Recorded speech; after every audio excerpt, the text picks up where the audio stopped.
bay qua một mối free order chạy អូយថ្លៃមែនអូន cái lụa pan năng á ណែមកយកហាងចាយមកមានតម្លៃពិសេសសម្រាប់បងចង់បានមិនសិនម្នាក់មួយម៉ែ hay tại lại mẹ chạy chạy lụa mẹ ឥឡូវមើលហ៊ីម៉ូតូមកជុំមក ចា ចា xe tới chạy một tô nính សម្រាប់បងប្អូនដែលកំពុងតែតន្ទឹងរង់ចាំជាមួយនឹងប្រភេទម៉ូតូ Honda Scoopy ស៊េរី2024 ព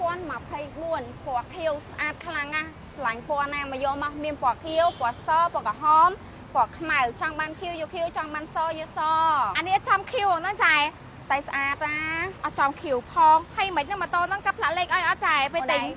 មកដល់ហាងមកចាយក៏ផ្លាក់លេខអត់ភ្លាមហ្មង hay tại lại mẹ nó chạy tại lại តម្លៃហ៎ sao đang tại lại á ចង់ដឹងតម្លៃហ្មងហ៎ năng ngay លើជូនបងប្អូនតម្លៃពិសេសគ្រាន់តែ copy link ឲ្យបេះដូងដាក់ favorite មួយម៉ែ hay chạy ចា tại lại free đặc á